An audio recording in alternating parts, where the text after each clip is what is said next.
നിസ്കരിക്കാറണമെന്നില്ല. ചില ആൾക്കാർക്ക് അള്ളാഹു വലിയ അനുഗ്രഹം കൊടുക്കും. അപ്പൊ ഈ മനുഷ്യൻ വിചാരിക്കും, എന്റെ തഴമ്പ് കണ്ടിട്ട് അള്ളാഹ് തരുന്നതാണ്. ഞാൻ ഏത് ബിസിനസ് തുടങ്ങിയാലും വിജയിക്കുന്നുണ്ട്, എനിക്ക് വലിയ വണ്ടിയായി, എനിക്ക് 2 കടയായി, എനിക്ക് 2 നില വീടായി. ഇതൊക്കെ കാണുമ്പോൾ നമ്മൾ വിചാരിക്കും അള്ളാഹ് എന്നോട് എന്തോ പ്രത്യേക സ്നേഹം കൂടിയിട്ട് തന്നതാണെന്ന്. ഒരിക്കലും അങ്ങനെ കരുതണ്ട. അള്ളാഹു നമുക്ക് ഈമാൻ തരുമാറാകട്ടെ. ഈമാൻ തരുമാറാകട്ടെ. ഞാൻ പറഞ്ഞു വന്നത്, എന്റെ സഹോദര, നിന്റെ ദീൻ പഠിപ്പിക്കുന്നത് ഇടതുഭാഗത്തേക്ക് തുപ്പണമെന്നാണ്.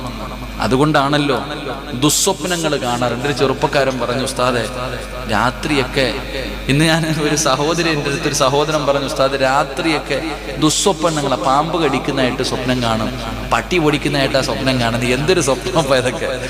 സത്യം പറഞ്ഞാൽ ഈ ദുസ്വപ്നങ്ങൾ കാണുന്നവരുണ്ട്. സത്യത്തെ അത് പറയാൻ പാടില്ല. പാമ്പ് കടിക്കുന്നതായിട്ട്, ചിലരൊക്കെ പിന്നെ മരിച്ചു പോകുന്നതായിട്ടൊക്കെ സ്വപ്നം കാണാറുണ്ട്. സത്യത്തിൽ ഈ ദുസ്വപ്നം കണ്ടാൽ എന്തേ ചെയ്യേണ്ടത്? പറ മനുഷ്യന്മാരെ, കൊല്ലാൻ വരുന്നതായിട്ടൊരു ദുസ്വപ്നം കണ്ടു, എന്ത് ചെയ്യണം? ഉസ്താദന്മാരും ഇണ്ടാതിരിക്കണം. എന്ത് ചെയ്യണം? പറ. അറിയില്ല. അള്ളാഹു കാക്കുമാറാകട്ടെ. അള്ളാഹു നമുക്ക് ഈമാൻ തരുമാറാകട്ടെ. ഞാൻ ഈ അടുത്ത് ഇങ്ങനെ ഒരു ഹദീസ് വായിച്ചപ്പോൾ, പണ്ടുള്ള ഉമ്മാമാര് പറയാറുണ്ട്, ദുസ്വപ്നം കണ്ടു കഴിഞ്ഞാൽ, ദുസ്വപ്നം കണ്ട് എഴുന്നേറ്റ് കഴിഞ്ഞാൽ ഇടതു ഭാഗത്തേക്ക് 3 പ്രാവശ്യം ഇങ്ങനെ തുപ്പണോ. സത്യം പറഞ്ഞാൽ ഞാൻ ചിന്തിച്ചിട്ടുണ്ട്, ഇതൊക്കെ വെറുതെ ആയിരിക്കും. കേട്ടിട്ടില്ലേ? ഒരാൾ ഉറക്കത്തിൽ നിന്ന് ദുസ്വപ്നം കണ്ട് ഞെട്ടി ഉണർന്നു കഴിഞ്ഞാൽ ഇടതു ഭാഗത്തേക്ക് 3 ഔദു ബില്ലാഹി മിനശ് ശൈത്താനിർ റജീം എന്ന് പറഞ്ഞിട്ട് 3 പ്രാവശ്യം തുപ്പണമെന്നാ ഇങ്ങനെ ഉമ്മമാര് പറയാറുണ്ട്. പക്ഷെ ഞാൻ ഈ അടുത്ത ആ ഒരു ഹദീസ് വായിച്ചു, 3 പ്രാവശ്യം അങ്ങനെ തുപ്പണമെന്ന്. അള്ളാഹു ഈമാൻ തരുമാറാകട്ടെ. എന്ത്? ദുസ്വപ്നം കണ്ടു കഴിഞ്ഞാൽ എഴുന്നേറ്റിരുന്നിട്ട് ഔദു ബില്ലാഹി മിനശ് ശൈത്താനിർ റജീം 3 പ്രാവശ്യം തുപ്പണമെന്നാണ്. സത്യത്തിൽ അത് ആരോടും പറയുകയും ചെയ്യരുത്. അതാരോടും പറയില്ല. കാരണം ദുസ്വപ്നങ്ങൾ ശൈത്താന്റെ ഭാഗത്ത് നിന്ന്. വെറുതെ എന്തിനാ പറഞ്ഞുകൊണ്ട് നടക്കണം. അള്ളാഹു ഈമാൻ തരുമാറാകട്ടെ. നല്ല സ്വപ്നങ്ങൾ കാണാൻ അള്ളാഹു ഭാഗ്യം തരുമാറാകട്ടെ. അപ്പൊ എന്ത് ചെയ്യണം? ഉറക്കത്തിൽ നിന്ന് ചാടി എഴുന്നേറ്റ് ഇന്ന് രാത്രി വയലൊക്കെ കഴിഞ്ഞ് വീട്ടിൽ പോയി കിടന്നു, പടച്ചവനെ പട്ടി കടിക്കുന്നതായിട്ട് സ്വപ്നം കണ്ടു, ചാടി അങ്ങോട്ട് എഴുന്നേറ്റിട്ട് ഇടത് ഭാഗത്ത് ഭാര്യ കിടപ്പുണ്ട്, 3 തുപ്പൽ അവളുടെ മുഖത്തേക്ക്. തുപ്പണമെന്ന് പറഞ്ഞാൽ വല്ലാത്ത തുപ്പൽ വേണം. കിട്ടിയിരിക്കണ അവസരം ഒരൊറ്റ തുപ്പും, പെണ്ണുമ്പുള്ള എഴുന്നേറ്റ് നിങ്ങളുടെ ഒരൊറ്റ ചവിട്ട് താഴെ വീഴും. അങ്ങനെ തുപ്പണമെന്നല്ല. തുപ്പലെന്ന് പറഞ്ഞാൽ അങ്ങ് വന്നത്, എൻ്റെ പ്രിയപ്പെട്ട സഹോദരങ്ങളെ, ഒരിക്കലും കിബിലിയുടെ നേരെ തുപ്പാൻ പാടില്ല. അള്ളാഹു നമുക്ക് പുറത്തിരുമാറാകട്ടെ. ചിരിക്കാൻ പറഞ്ഞതല്ല, അത് വളരെ ഗൗരവം. എന്നാൽ നമ്മളത് ഗൗരവമായി കാണാറില്ല. അത് വളരെ നിസ്സാരമായിട്ട് നമ്മൾ തള്ളിക്കളയും. പക്ഷെ അതിലൂടെ നമുക്കുണ്ടാകുന്ന നാശം, നാളെ ഈ കിബിലയുടെ നേരെ തുപ്പിയ തുപ്പലുകൾ മുഴുവനും നിന്റെ മുഖത്ത് വലിച്ചു വെച്ചുകൊണ്ട് നാളെ നാണം കെട്ടി നാറിയവനെ പോലെ പരലോകത്ത് വരേണ്ടി വരും. അള്ളാഹു കാക്കുമാറാകട്ടെ. അള്ളാഹു കാക്കുമാറാകട്ടെ. അതുകൊണ്ട് ഇനിയെങ്കിലും തുപ്പുന്ന സമയത്ത് ഇടതുഭാഗത്തേക്ക് തുപ്പാൻ പരിശ്രമിക്കുക. കിബിലയുടെ നേരെ തുപ്പുക തന്നെ ചെയ്യരുത്. അള്ളാഹു ഭാഗ്യം തരുമാറാകട്ടെ. ഇൻഷാ അല്ലാഹ് ചെയ്തൂടെ? ഒരു ഇൻഷാ അല്ലാഹ് പറ. ഇൻഷാ അല്ലാഹ് പറ. അള്ളാഹുവിന്റെ പ്രവാചകൻ എവിടെന്ന് പറയുന്ന 3ാമത്തെ വിഭാഗമാരാ? അളപ്പടച്ചറപ്പിന്റെ പരലോകത്ത് നാണം കെട്ട് വരുന്ന 3ാമത്തെ വിഭാഗമാരാ? മഹാനായ നബി മുഹമ്മദ് മുസ്തഫ സല്ലല്ലാഹു അലൈഹി വസല്ലമ തങ്ങൾ അബൂ ഹുറൈറ റളിയല്ലാഹു തആല അൻഹു റിപ്പോർട്ട് ചെയ്യുന്ന ഹദീസിൽ കാണാം, തജിബു മിൻ ശർരിൻ നാസി യൗമൽ ഖിയാമത്തി ഇൻദല്ലാഹ്.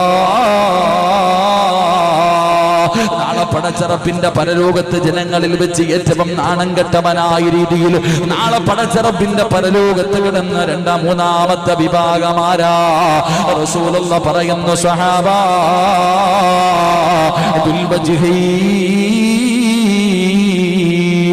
രണ്ട് മുഖമുള്ളവരുണ്ടല്ലോ, 2 മുഖമുള്ളവരുണ്ടല്ലോ, അവരാണ് നാളെ പരലോകത്തിലെ 3ാമത്തെ നശിച്ചവരെന്ന് നബി മുഹമ്മദ് മുസ്തഫ സല്ലല്ലാഹു അലൈഹി വസല്ലമ തങ്ങൾ പറയുകയാണ്. എങ്ങനെയാണ് വരുന്നതെന്നറിയുമോ? ഉമർ റളിയല്ലാഹു തആല അൻഹു റിപ്പോർട്ട് ചെയ്യുന്ന ഹദീസിൽ കാണാം, മൻ കാന ലഹു വജ്ഹാനി ഫിദ്ദുനിയാ കാന ലഹു യൗമൽ ഖിയാമത്തി ലിസാനാനി മിനന്നാർ. നാളെ പടച്ചറപ്പിന്റെ പരലോകത്ത് ജനകോടികൾ മുഴുവനും നിൽക്കുന്ന ദിവസമുണ്ടല്ലോ. ആ ദിവസത്തിൽ പടച്ചവരെ ഒരു നശിച്ചവൻ വരികയാ, ഒരു വൃത്തികെട്ടവൻ വരികയാ. അവന്റെ നാവുണ്ടല്ലോ, രണ്ട് നാവുകളാ. അവന്റെ നാവുകൾ ഇങ്ങനെ വലിച്ചു കീറിയിട്ടുണ്ട്. അവന് രണ്ട് നാവാണുള്ളത്. തീയാലുള്ള നാവാ. തീയാലുള്ള നാവുമായി വിളിച്ച് അട്ടഹസിച്ചുകൊണ്ട് നാളെ പടച്ചറപ്പിന്റെ പരലോകത്തേക്ക് ഒരു വിഭാഗം കടന്നു വരുമെന്ന് നബി മുഹമ്മദ് മുസ്തഫ സല്ലല്ലാഹു അലൈഹി വസല്ലമ തങ്ങൾ പറയുമ്പോ എന്റെ ചെറുപ്പക്കാരാവൊന്ന് ചിന്തിച്ചു നോക്കടാ പൊന്നുമോര്. ഉമ്മ അടുക്കളയിൽ നിന്ന് നിനക്ക് ചായ വെച്ചുകൊണ്ട് തരുമല്ലോ. ആ ചായ കൊണ്ടുവരുമ്പോ ആ ചായയിൽ നിന്നൊരൽപ്പമെങ്ങാണം നിന്റെ ശരീരത്ത് വീണാൽ ആ ഗ്ലാസ്സിൽ നീ ഒന്ന് പിടിച്ചാ നിന്റെ കൈ അടുപ്പിൽ പടച്ചവനെ അതാ ചോറ് വെക്കുകയാണ്, കറി വെക്കുകയാണ്. അതിന്റെ മുകളിൽ ഒരു അടപ്പ് വെച്ച് അടച്ചു വെച്ചിട്ടുണ്ട്. അതെങ്ങാണമെന്ന് കൈ കൊണ്ടൊന്ന് നീക്കുമ്പോ അടുക്കളയിൽ നിന്ന് വിളിച്ചു കൂവുന്ന ഉമ്മ.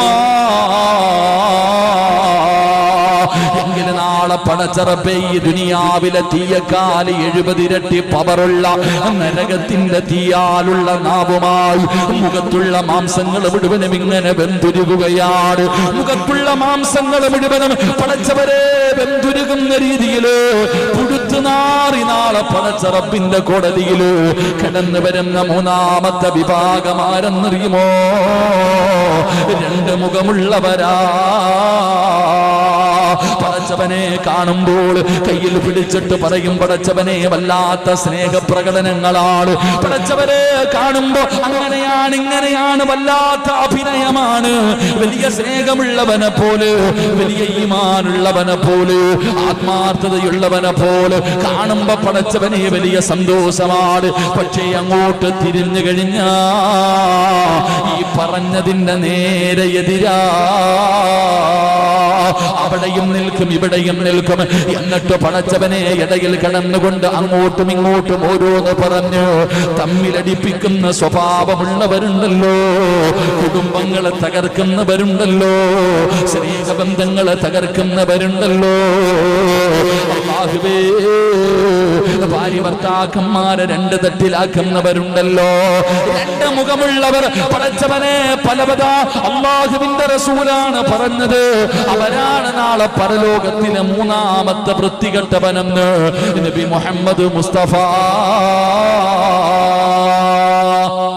സല്ലല്ലാഹു അലൈഹി വസല്ലം. അങ്ങനെ ചില ആൾക്കാരുണ്ട്. എന്നിട്ട് അല്ലാഹുവേ പടച്ചവനെ അങ്ങോട്ട് മാറിയിട്ട് പറയും, മൂതുകള്ളൻ 5 പൈസ കൊടുക്കത്തില്ല, ഇവനെക്കാലും നക്കിയുണ്ടോ, ഇവ എന്തിനാ ഹജ്ജിന് പോയ, പടച്ചവൻ ഇവര് ചത്താ മതിയായിരുന്നു. രണ്ട് മുഖമുള്ളവർ അങ്ങോട്ടും ഇങ്ങോട്ടും നിൽക്കും, ഇടയ്ക്ക് പടക്കം കത്തിക്കും. അല്ലാഹു കാക്കുമാറാകട്ടെ, അല്ലാഹ് കാക്കുമാറാകട്ടെ. നാളെ പടച്ചറപ്പ് കൊണ്ടുവരൂടാ ചങ്ങാതി പരലോകത്ത്. യശനിയും പരദൂഷണവും ആവശ്യമില്ലാത്തത് മുഴുവനും പറഞ്ഞു പരത്തിയിട്ട് സുഖിക്കുന്ന ചില ആൾക്കാരുണ്ട്. ഒന്നാലോചിച്ചു നോക്ക്, നീ നാളെ എങ്ങനെ വരും അല്ലാഹുവിന്റെ കോടതിയിൽ? അതിന്റെ ഭവിഷ്യത്ത് നീ ചിന്തിക്കുന്നില്ല. എത്ര കുടുംബങ്ങൾ നീ കാരണം തകർന്നുപോയി. ഭാര്യയും ഭർത്താവും തമ്മിൽ അകന്നുപോയി, കൂടപ്പുറപ്പുകൾ തമ്മിൽ അകന്നുപോയി, ഏറ്റവും നല്ല കൂട്ടുകാർ തമ്മിൽ പരസ്പരം നീ അടിച്ചു പിരിപ്പിച്ചു. എന്നിട്ടൊരു സുഖം, ഒരാനന്ദം. രണ്ടെണ്ണത്തിനെയും 2 തട്ടിലാക്കിയപ്പോൾ ഒരു സുഖം. ഭർത്താവിന്റെ വീട്ടിൽ ഭാര്യ. ചില അമ്മായി അമ്മമാർ അങ്ങനെയുണ്ട്, ചില ഉമ്മമാര് അങ്ങനെയുണ്ട്. സ്വന്തം മോന്റെ ജീവിതം തകർത്തിട്ട് അൽഹംദുലില്ലാ ഹാപ്പി ആയിട്ടിരിക്കണ ഉമ്മമാരും ഉണ്ട്. അല്ലാഹു കാക്കുമാറാകട്ടെ. സ്വന്തം ഉമ്മമാര് തന്നെ സ്വന്തം മകന്റെ ജീവിതം തകർക്കും. പെണ്ണുമ്പിള്ളയുടെ നിന്റെ ഭാര്യ അവൾ അങ്ങനെ, പടച്ചവൻ അവൾ ഇങ്ങനെ, മറ്റേതാ മറിച്ചേതാ. എന്നിട്ട് മരുമോളെടുത്ത് പറയും, അല്ലാ മോളെ പൊന്നുമോളെ നീ എൻ്റെ മോളല്ലേ, നിന്നെ ഞാൻ പ്രസവിച്ചില്ലെന്നേ ഉള്ളൂ. വലിയ സ്നേഹപ്രകടനം. എൻ്റെ പ്രിയപ്പെട്ട സഹോദരങ്ങളെ, 2 സ്വഭാവമുള്ളവർ അല്ലാഹു കാക്കുമാറാകട്ടെ. ഉറക്കപ്പറ അല്ലാഹു കാക്കുമാറാകട്ടെ. അല്ലാഹു നമ്മളെ കാക്കുമാറാകട്ടെ. നാളെ 2 നരകത്തിന്റെ നാവുകളുമായിട്ട് അല്ലാഹുടെ കോടതി വരും. മുഖത്തൊന്നും മാംസമുണ്ടാകില്ല. പുഴുത്ത് നാറിയവനെ പോലെ നാളെ പടച്ച റബ്ബിന്റെ കോടതിയിൽ അല്ലാഹു കാക്കുമാറാകട്ടെ. യേശനയും പരദൂഷണവും അസൂയയും, ഒരാൾ നന്നാകുന്നത് മറ്റൊരുത്തനെ കണ്ടുകൂടാ, എന്തെല്ലാം പറഞ്ഞു പരത്തും. എടാ നിനക്ക് അവനെ പോലെ ആകാൻ കഴിഞ്ഞില്ലെങ്കിൽ മഹാനായ നബിയിന റസൂലുള്ളാഹി സ്വല്ലല്ലാഹു അലൈഹി വസല്ലമ തങ്ങൾ അവിടെ നിന്ന് ഹദീസിന്റെ കിതാബിൽ കാണാം, ഒരിക്കലും അങ്ങനെയുള്ള കാര്യങ്ങൾ ചെയ്യാൻ പാടില്ലെന്നാണ്.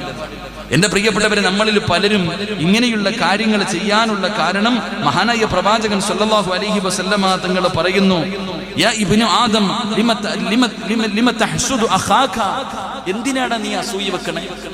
അള്ളാഹു ഒരുത്തന് പണം കൊടുത്തു, ഒരുത്തൻ അള്ളാഹു സൗന്ദര്യം കൊടുത്തു, ഒരുത്തൻ അള്ളാഹു പ്രഭാഷകനാക്കി, ഒരുത്തൻ അള്ളാഹു ആലിമാക്കി, ഒരുത്തൻ അള്ളാഹു വലിയ ഡോക്ടറാക്കി, എഞ്ചിനീയറാക്കി. നീ എന്തിനാണ് അസൂയ വെക്കുന്നത്?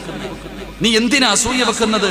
പ്രവാചകൻ സല്ലല്ലാഹു അലൈഹി വസല്ലമ തങ്ങൾ പറയുന്നു, അള്ളാഹു അവനെ അനുഗ്രഹിച്ച ഒരു വ്യക്തി, അള്ളാഹു അനുഗ്രഹിച്ചവനെ നീ എന്തിനാണ് അസൂയ വെക്കുന്നത്? ഒരുത്തൻ അള്ളാഹു സമ്പത്ത് കൊടുത്തെങ്കിൽ അള്ളാഹുവിനെ അനുഗ്രഹിച്ചതല്ലേ സമ്പത്ത് കൊടുത്ത്, നീ എന്തിനാ അസൂയ വെക്കുന്നത്? അള്ളാഹ് നീ ചെയ്ത് ശരിയായില്ല, അള്ളാഹ് അതല്ലേ അതിനർത്ഥം. ഒരുത്തനിട പണങ്ങാണല്ലോ ചില ആൾക്കാര്. നമ്മുടെ കേരളത്തില് ഒരു കഥ പറയാറുണ്ട്. ഒരാൾ നോക്കുമ്പോ ഒരു വലിയ സമ്പന്നനുണ്ട് ഒരു നാട്ടിൽ, ഒരു വലിയ സമ്പന്നനുണ്ട് ഒരു നാട്ടിൽ. ഈ മനുഷ്യൻ എപ്പോഴും അള്ളാഹുവിനോട്, അയാൾ നല്ല കാര്യങ്ങളൊക്കെ ചെയ്യാറുണ്ട്. ഈ മനുഷ്യൻ അള്ളാഹുവിനോട്, ഇവനാണെങ്കിൽ ഏറ്റവും പാവപ്പെട്ടവൻ, ഒന്നുമില്ലാത്തവൻ, പിച്ചക്കാരനെ പോലെ ഇരിക്കുന്നവൻ, ഏറ്റവും ദരിദ്രനാ.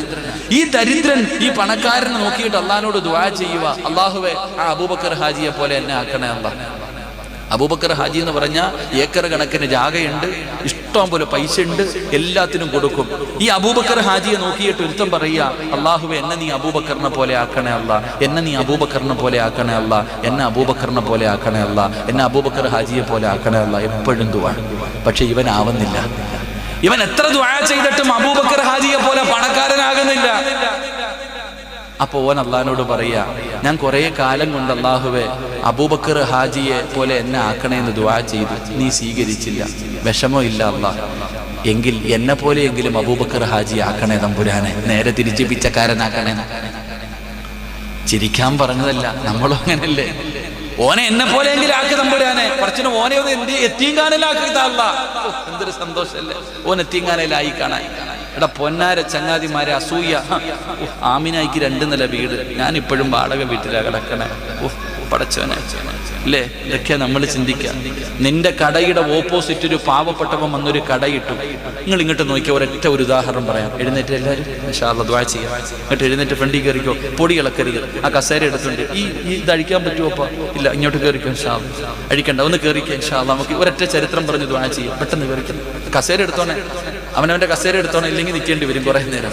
ആ വയ്യാത്ത ഉസ്താമാരൊക്കെ വിട്ടിരുന്നോ? ഒന്ന് കയറിക്കേ, ഇങ്ങോട്ട് പെണ്ണുങ്ങളൊക്കെ വിട്ടിരുന്നോ? ഇൻഷാ അല്ലാഹ് ഒന്ന് കയറിക്കോ. ഒരൊറ്റ ചരിത്രം പറഞ്ഞുകൊണ്ട് ഒരു നല്ലൊരു അനുഭവം പറയാം ഇൻഷാ അല്ലാഹ്. എന്നിട്ട് കയറി. അല്ലാഹു സ്വീകരിക്കുമാറാകട്ടെ. സല്ലല്ലാഹു അലാ മുഹമ്മദ് സല്ലല്ലാഹു അലൈഹി വസല്ലം, സല്ലല്ലാഹു അലാ മുഹമ്മദ് സല്ലല്ലാഹു അലൈഹി വസല്ലം. അല്ലാഹുമ്മ സല്ലി അലാ മുഹമ്മദ് യാ റബ്ബി സല്ലി അലൈഹി വസല്ലം. ഖുർആനിലെ ഒരു സൂറത്ത് ഓതിയിട്ട് വേണം ഇന്ന് ഇവിടെ നിന്ന് പിരിയാൻ ഇൻഷാ അല്ലാഹ്. ഒന്ന് കേറിയിരിക്കുക. അല്ലാഹു ഈമാൻ തരുമാറാകട്ടെ. ഇങ്ങോട്ട് നോക്കിയേ, നമ്മളിൽ പലരും ചോദിക്കാറുണ്ട്, എന്തേ അല്ലാഹ് ഇവൻ ഇങ്ങനെ വളരണേ? ചില ആൾക്കാർ എന്ത് കച്ചവടം തുടങ്ങിയാലും വിജയിക്കും. എന്നാൽ അതേ കച്ചവടം നടത്തുന്ന എത്ര കച്ചവടക്കാരുണ്ടെങ്കിലും അവർക്ക് പൈസ ഇല്ലെങ്കിലും ഒരുത്തിന് നല്ല കച്ചവടം ഉണ്ടാകും. ചിലപ്പോൾ അവൻ പള്ളിയിലും വരത്തില്ല, നിസ്കരിക്കാറണമെന്നില്ല. ചില ആൾക്കാർക്ക് അല്ലാഹു വലിയ അനുഗ്രഹം കൊടുക്കും. അപ്പൊ ഈ മനുഷ്യൻ വിചാരിക്കും, എന്റെ തഴമ്പ് കണ്ടിട്ട് അല്ലാഹ് തരുന്നതാണ്. ഞാൻ ഏത് ബിസിനസ് തുടങ്ങിയാലും വിജയിക്കുന്നുണ്ട്, എനിക്ക് വലിയ വണ്ടിയായി, എനിക്ക് 2 കടയായി, എനിക്ക് 2 നില വീടായി. ഇതൊക്കെ കാണുമ്പോൾ നമ്മൾ വിചാരിക്കും അല്ലാഹ് എന്നോട് എന്തോ പ്രത്യേക സ്നേഹം കൂടിയിട്ട് തന്നതാണെന്ന്. ഒരിക്കലും അങ്ങനെ കരുതണ്ട. അല്ലാഹു നമുക്ക്, നിന്റെ അയൽവാസിക്ക് ആകെ ഒരു നിലയുള്ള വീടായിരുന്നു, ഇപ്പൊ 2 നിലയായി. അവനാകെ ഒരു അൾട്ടോയായിരുന്നു ഉണ്ടായിരുന്നത്, ഇപ്പൊ ഇന്നോവയായി. എന്തേ അതിന്റെ കാരണം? എൻ്റെ താത്താമാര് കേട്ടോണം, എൻ്റെ പ്രിയപ്പെട്ട സഹോദരിമാര് നല്ല ഗൗരവത്തിൽ കേൾക്കണം. എന്തുകൊണ്ടാണ് അള്ളാഹു അവർക്ക് കൊടുക്കാനുള്ള കാരണം? എൻ്റെ പ്രിയപ്പെട്ടവരെ, ഇപ്പൊ ഞാൻ അള്ളാഹു നിങ്ങൾക്ക് ആർക്കെങ്കിലും തന്ന ഒരു അനുഗ്രഹം കണ്ടിട്ട് ഞാൻ അസൂയ വെക്കാം? ഞാൻ നിങ്ങൾക്ക് ആർക്കെങ്കിലും അള്ളാഹു തന്ന ഒരു അനുഗ്രഹം കണ്ടിട്ട് നിങ്ങൾ ആരെങ്കിലും എനിക്ക് റബ്ബ് തന്ന ഒരു അനുഗ്രഹം കണ്ടിട്ട് ഇപ്പം വലിയ പ്രവാചകനായി, ഇവൻ എന്തുവാപ്പാ ഇങ്ങനെ നടക്കാന് എന്ന് എന്നോട് നിങ്ങൾ ആരെങ്കിലും അസൂയ വെച്ചാൽ, ഇല്ലെങ്കിൽ പോട്ടെ, എൻ്റെ കാര്യം പോട്ടെ, നമ്മുടെ കാര്യം വിട്ടേരെ, അള്ളാഹു കാക്കുമാറാകട്ടെ, നമുക്ക് പിന്നെ കുഴപ്പമൊന്നുമില്ല. എന്ത് വന്നാലും നിന്റെ കടയുടെ ഓപ്പോസിറ്റ് ഒരു കടയുണ്ട്. ആ കട നിനക്കാണെങ്കിൽ കച്ചവടം ഇല്ല, ആ ഓപ്പോസിറ്റുള്ള കടക്കാരന് നല്ല കച്ചവടം. അപ്പൊ നീ ഇങ്ങനെ കടയുടെ മുന്നിൽ ഇരുന്നിട്ട്, എന്താ അല്ലാഹ് ഇവന് മാത്രം ഇത്ര കച്ചവടം, എന്തുവാ അവിടെ ഉള്ളത്, ഇവൻ എങ്ങനെയെങ്കിലും ഒന്ന് പടച്ചവനെ ഒന്ന് എത്തിങ്കാനയിലായിരുന്നെങ്കിൽ. നമ്മളിങ്ങനെ ചിന്തിക്കാം. എന്നിട്ട് പറയും അവൻ അങ്ങനെ പലതും ചെയ്യും, അവിടെ കൊടുക്കുന്നത് മൊത്തം ലോക്കലാ, ചൈനയിൽ നിന്ന് കൊണ്ടുവന്നതാ, അല്ലാതെ നല്ലതൊന്നുമല്ല. നമ്മൾ എന്തെല്ലാം പറയാൻ പറ്റുമോ അതൊക്കെ പറയും. പക്ഷെ നമ്മൾ ഇതൊക്കെ പറഞ്ഞുകൊണ്ടിരിക്കുമ്പോൾ നിന്റെ കണ്ണിന്റെ മുന്നിൽ തന്നെ അവൻ രണ്ടാമതൊരു കട കൂടെ അങ്ങ് തുറക്കും. എങ്ങനെ? നിന്റെ ആകെ അവനൊരു കടയുണ്ടായിരുന്നുള്ളൂ. നീ അങ്ങോട്ട് അസൂയ വെക്കാൻ തുടങ്ങിയപ്പോൾ അവൻ രണ്ടാമതൊന്നുകൂടെ നിന്റെ കണ്ണിന്റെ മുന്നിൽ തുറക്കും. അത് അവന്റെ കഴിവ് കൊണ്ടല്ല, അള്ളാഹുവിന്റെ റസൂൽ സല്ലല്ലാഹു അലൈഹി വസല്ലം തങ്ങൾ പറഞ്ഞു, അത് നിനക്കുള്ള പണിയാണ്. നിങ്ങൾ ആരെങ്കിലും മറ്റൊരാൾക്ക് അള്ളാഹു കൊടുത്ത കാര്യം കണ്ടിട്ട് നിങ്ങൾ അസൂയ വെച്ചാൽ നിന്റെ കണ്ണിന്റെ മുന്നിൽ അള്ളാഹു അവനെ വളർത്തി കാണിക്കുമെന്ന് നബി മുഹമ്മദ് മുസ്തഫ. നിന്റെ കണ്ണിന്റെ മുന്നിൽ തന്നെ അള്ളാഹു അവനെ വളർത്തി കാണിക്കും. നിന്റെയോ ഉള്ളത് കൂടെ പോയി കാണിക്കും. അള്ളാഹു കാക്കുമാറാകട്ടെ. അപ്പൊ നിന്റെ അയൽവാസി 2 നില വീട് വെക്കാനുള്ള കാരണം നീയാ, നിനക്കുള്ള പണിയാത്. നീ പ്രാവാൻ തുടങ്ങിയത് കൊണ്ട് അവന് 2 നില കിട്ടിയത്. അതുകൊണ്ട് സഹോദര, അസൂയ വെക്കുന്നവർക്ക് വേണ്ടി അപ്പം ദുആ ചെയ്യണമെന്ന്. കാരണം നമ്മളെ രക്ഷപ്പെടുത്താനല്ലേ നോക്കണേ. അതുകൊണ്ട് എൻ്റെ പ്രിയപ്പെട്ടവരോട് പറയുന്നു, റസൂലുള്ളാഹി സ്വല്ലല്ലാഹു അലൈഹി വസല്ലമ തങ്ങൾ പറഞ്ഞു, നിങ്ങൾ അസൂയ നിങ്ങൾ സൂക്ഷിക്കണം. കാരണം തീ വിറക് തിന്നുന്നത് പോലെ നിങ്ങളുടെ സൽക്കർമ്മങ്ങൾ അത് തിന്നുകളയുമെന്ന് നബിയുനാ റസൂലുള്ളാഹി. തടിയും തഴമ്പും നിസ്കാരമൊക്കെ ഉള്ളവരുണ്ട്, നല്ല കാര്യങ്ങൾ ചെയ്യുന്നവരുണ്ട്. പള്ളി വരും നമസ്കരിക്കാൻ വേച്ച് നടന്നു വരുന്ന വാപ്പ സങ്കടം തോന്നും. ചുമച്ച് നടക്കാൻ കഴിയാതെ വളരെ പ്രയാസപ്പെട്ട് പള്ളി വരും, നിസ്കരിക്കും. നിസ്കാരം കഴിഞ്ഞിട്ട് എല്ലാവരും ഇറങ്ങിപ്പോകുമ്പോൾ പള്ളിയുടെ പടിയിൽ പോയിരുന്നിട്ട് ഖതീബിന്റെ ഇറച്ചി തിന്നും. അള്ളാഹു കാക്കുമാറാകട്ടെ. ആ വാപ്പ പള്ളി വരുന്നുണ്ട സങ്കടം തോന്നും. വെള്ളിയാഴ്ച ദിവസം 11 മണിക്ക് പള്ളി വന്നിരിക്കും ചില വാപ്പമാർ. ചില ഉപ്പമാര് പള്ളി 11 മണിക്ക് വന്നു. അള്ളാഹു ഒട്ടകത്തറുത്ത പ്രതിഫലം കിട്ടാൻ വരുന്നയാ. അവസാനം ഇറങ്ങിപ്പോകുമ്പോ നരകത്തിയിലെ വിറകും മേടിച്ചിട്ടാ പോണേ. ഇത്രയും നേരത്തെ വന്ന് നിസ്കരിച്ച് നിസ്കാരം കഴിഞ്ഞ് ഇറങ്ങുന്നതിന് മുമ്പ് ചെയ്തതിന്റെ സൽക്കർമ്മം നാട്ടുകാർക്ക് വിളമ്പിക്കൊടുക്കുന്നവർ. എന്റെ പ്രിയപ്പെട്ടവരെ, എന്തിനാണ് നിങ്ങൾ ചെയ്യുന്നത്? ഒരിക്കലും നിങ്ങൾ അങ്ങനെ ചെയ്യരുത്. അതിന്റെ ഭവിഷ്യത്തിനെ കുറിച്ച് നിങ്ങൾ ചിന്തിക്കാത്തത് കൊണ്ടാണ്. കള്ളു കുടിച്ച അള്ള പുറത്തു തരൂല്ലേ? പുറത്തു തരുവോ? പുറത്തു തരുവോ? കള്ളു കുടിച്ചവൻ അള്ളാഹു പുറത്തു കൊടുക്കും. വ്യഭിചരിച്ചവൻ അള്ളാഹു പുറത്തു കൊടുക്കും. പലിശ തിന്നവൻ അള്ളാഹു പുറത്തു കൊടുക്കും. എന്തിന്? എടാ, ശിർക്ക് ചെയ്തവന് പോലും അവൻ ആത്മാർത്ഥമായി തൗബ ചെയ്ത അള്ളാഹു ഉദ്ദേശിച്ചവർക്ക് പുറത്തു കൊടുക്കുമെന്ന് വിശുദ്ധ ഖുർആൻ. അള്ളാഹു ഈമാൻ തരുമാറാകട്ടെ. ഈമാൻ തരുമാറാകട്ടെ. എന്നാൽ അള്ള പൊറുക്കാത്ത ഒരു പാവമുണ്ട്. ഏതാണെന്നറിയില്ല? അള്ള പൊറുക്കാത്ത ഒരു പാവമുണ്ട്. ഏത് പാവ? അള്ളാഹ്ക്ക് പൊറുക്കാൻ പറ്റാത്തൊരു പാവമുണ്ട്. ഏതെന്നറിയോ? നീ ഒരു പാപം ചെയ്തിട്ട് കഅബാലയത്തിൽ വർഷാവർഷം പോകാറുണ്ട്. എന്തിനാ പൈസ മുടക്കി പോണേ? ലക്ഷങ്ങൾ മുടക്കിയിട്ട് ഹജ്ജിന് പോകുന്നവരുണ്ട്, ഉംറയ്ക്ക് പോകുന്നവരുണ്ട്. എന്തിനാ പോണേ? എന്തിനാ നീ പോകുന്നേ? അവിടെ പോയി നീ ഹജറുൽ അസ്വദ് കെട്ടിപ്പിടിച്ചു മുത്തിയിരുന്നാലും നിന്റെ പാപം അല്ലാഹു പൊറുക്കില്ല. അതേത് പാപമെന്നറിയും? അതേത് പാപമാ? നാട്ടുകാരുടെ ഇറച്ചി തിന്ന ഒരു സ്വഭാവം ഉണ്ടല്ലോ നിനക്ക്, അസൂയ. എടാ, നാട്ടുകാരെ കുറിച്ച് ഈ വഅദ് പറയുന്ന എന്നെ കുറിച്ച് നീ ആവശ്യമില്ലാത്ത കാര്യങ്ങൾ മുഴുവനും പറഞ്ഞിട്ട് നീ കഅബാലയത്തിൽ പോയിട്ട് കാര്യമുണ്ടോ? ഒരു കാര്യവുമില്ല. നിന്റെ പാപം പൊറുക്കണമെങ്കിൽ എന്റെ മുന്നിൽ തന്നെ നീ വരണം. നിങ്ങൾ ആരെയെങ്കിലും കുറിച്ച് ഈ സദസ്സിരിക്കണ ഏതെങ്കിലും ഒരു മനുഷ്യൻ, പ്രസിഡന്റോ ഇരിക്കുന്ന ഉസ്താദന്മാരോ, നിങ്ങൾ ആരെയെങ്കിലും കുറിച്ച് ഞാൻ എന്തെങ്കിലും വൃത്തികേടുകൾ പറഞ്ഞു പരത്തി ഇവരെ നാണം കെടുത്തിയിട്ട് ഞാൻ അല്ലാഹു പുറത്ത് എന്ന് ചോദിച്ചിട്ട് കാര്യമുണ്ടോ? ഇല്ല. വന്നിരിക്കണ പ്രസിഡന്റിന്റെ കൈ തന്നെ പിടിക്കണം. കാക്ക, നിങ്ങളുടെ ഇറച്ചി കുറച്ച് തിന്നിട്ടുണ്ട്, പൊരുത്തപ്പെട്ടതാ. ഈ മനുഷ്യൻ പൊരുത്തപ്പെട്ടാലേ എനിക്ക് രക്ഷയുള്ളൂ. അള്ളാഹു കാക്കുമാറാകട്ടെ. മനുഷ്യനും ഉള്ളത് ഞങ്ങൾ തന്നെ തീർക്കണം. അള്ളാഹും അടിമയും തമ്മിലുള്ളത് അള്ളാഹു ഗഫൂറ പുറത്തു തരും. അതാണ് വിഷയം. അതാണത് ഗൗരവത്തിൽ തന്നെ പറയുന്നത്. കാരണം നിസ്സാരമല്ല എന്റെ പ്രിയപ്പെട്ടവരെ. കാരണം അടിമയും തമ്മിലുള്ളത് അടിമയും തന്നെ തീർക്കണം. മനുഷ്യനുമുള്ളത് മനുഷ്യൻ പൊരുത്തപ്പെടണം. അതുകൊണ്ട് ആ മയ്യത്ത് കൊണ്ട് വെച്ചിട്ട് ഉസ്താദന്മാര് പറയുന്നത്, മനുഷ്യനാ എന്തെങ്കിലും ചെയ്തു പോയിട്ടുണ്ടെങ്കിൽ നിങ്ങൾ പൊരുത്തപ്പെട്ടു കൊടുക്ക്. നിങ്ങൾ നാളത്തേക്ക് മാറ്റിവെക്കരുത്. റസൂലുള്ളാഹി സ്വല്ലല്ലാഹു അലൈഹി വസല്ലം അതാണ് ഇതിന്റെ സഹോദരങ്ങളെ, എന്ത് കാര്യമുണ്ടെങ്കിലും അതിന്റെ സത്യാവസ്ഥ നിങ്ങൾ മനസ്സിലാക്കണം. അല്ലാതെ പറയരുത്. ഇന്നത്തെ കാലഘട്ടം എന്ന് പറഞ്ഞാൽ വാട്സപ്പിൽ വാർത്തകൾ വരുന്ന കാലമാണ്. കാള പറ്റു, ഉടനെ 5 ഗ്രൂപ്പിൽ ഷെയർ ചെയ്തു. എന്നിട്ട് ഇങ്ങനെ ഇരിക്കുമ്പോഴാണ് ചിന്തിക്കുന്ന, കാള പ്രസവിക്കത്തില്ലല്ലോ അല്ലാഹ്. അപ്പോഴാ ചിന്തിക്കണം. ഇന്നത്തെ ചെറുപ്പക്കാരൻ കാളെന്നല്ലേ ഇപ്പൊ പറയാ? എന്തെങ്കിലും ആവട്ടെ, ഞാൻ പറഞ്ഞിട്ട് ഇനി വേറെ ഒന്നും ആവണ്ട. മനസ്സിലായല്ലോ? എടാ എന്ന ചിന്ത ഇന്നത്തെ ചെറുപ്പക്കാർ അങ്ങനെ എന്തെങ്കിലും കിട്ടി അപ്പൊ തന്നെ മുക്കുമൂലയും മാത്രം. എടാ സത്യം പറഞ്ഞാൽ നിനക്കതിലൊരു നബി സല്ലല്ലാഹു അലൈഹി വസല്ലമ തങ്ങളുടെ മുന്നിൽ ഒരു സഹാബി കടന്നു വന്നിട്ട് പറഞ്ഞു, നബിയെ എന്റെ ഭാര്യ വ്യഭിചരിക്കുന്നത് ഞാൻ കണ്ടു നബിയെ. മുത്തുനബി പറഞ്ഞ മറുപടി എന്താ? 2 സാക്ഷികളെ കൊണ്ടുവരാൻ. റസൂലുള്ളാഹി സ്വല്ലല്ലാഹി അലൈഹി വസല്ലം തങ്ങളുടെ മുന്നിൽ സഹാബി വന്നിട്ട് പറഞ്ഞു, എന്റെ ഭാര്യ വ്യഭിചരിക്കുന്നത് ഞാൻ കണ്ടു, 2 സാക്ഷികളെ കൊണ്ടുപോവാ, ഇല്ലെങ്കിൽ നിനക്ക് ഹദ്. ഒന്നാലോചിക്ക്. അതാ നിന്റെ ദീൻ, അതാ നിന്റെ ദീൻ. നീ വാട്സപ്പിൽ എഴുതിയിടുന്നത് യഥാർത്ഥത്തിൽ മിസില് സവാബ് വാങ്ങിച്ച് ചിലരൊക്കെ നരകത്തിൽ പോകും. അല്ലാഹു കാക്കുമാറാകട്ടെ. ഞാനിപ്പോ പ്രസംഗിക്കുന്നു, ഈ പ്രസംഗം യൂട്യൂബിൽ കിടക്കാറുണ്ട്. ഞാൻ മരിച്ചു മണ്ണോടലിഞ്ഞാലും അതുള്ള കാലത്തോളം ആരെങ്കിലും അത് കേട്ട് എന്തെങ്കിലും ചെയ്താൽ എനിക്ക് പ്രതിഫലം കിട്ടും, ഇല്ലേ? ഇതുപോലെ തന്നെയാണ് നീ എന്തെങ്കിലും ഒന്ന് എഴുതി കിട്ടും, അതിങ്ങനെ കറങ്ങി കറങ്ങി നീ കബറിൽ കിടക്ക, അവിടെ കിടന്ന് അടി കൊണ്ടുകൊണ്ടിരിക്കുമ്പോൾ അടുത്തടി വരുന്ന കബറിലേക്ക് യൂട്യൂബിൽ നിന്ന് നേരിട്ട്. ഒന്ന് ആലോചിക്ക്, നിന്റെ ഒരു നിമിഷം ഏതൊരു കാര്യവും നിനക്ക് കൺഫേം ആകണം. എത്രയെന്ന് വെച്ചാൽ നിസാരമായിട്ടല്ല. നീ റസൂലുള്ളാഹി സ്വല്ലല്ലാഹി അലൈഹി വസല്ലം തങ്ങളുടെ മുന്നിൽ ചെന്ന് ഭാര്യ വ്യഭിചരിക്കുന്നത് കണ്ടു എന്ന് പറഞ്ഞപ്പോഴും പ്രവാചകൻ പറഞ്ഞത് സാക്ഷി വേണം, സാക്ഷി വേണം. അത്രയ്ക്കും കൺഫേം ആക്കണം ഏത് കാര്യവും. അതുകൊണ്ടാണ് മഹാനായ സയ്യിദുനാ ഉമർ ഇബ്നുൽ ഖത്താബ് റളിയല്ലാഹു തആല, ഒറ്റ ഉദാഹരണം ഞാൻ പറയാം ചെറുപ്പക്കാരോട്, എത്ര കൺഫേം ആക്കണം ഒരു കാര്യം. ആരെങ്കിലും പറയുന്നതല്ല, നീ നിന്റെ കണ്ണുകൊണ്ട് കണ്ടാലും എന്റെ പ്രിയപ്പെട്ടവരെ നിനക്ക് ഉറപ്പില്ലാത്ത കാര്യം നീ പറയരുത്. മഹാനായ സയ്യിദ്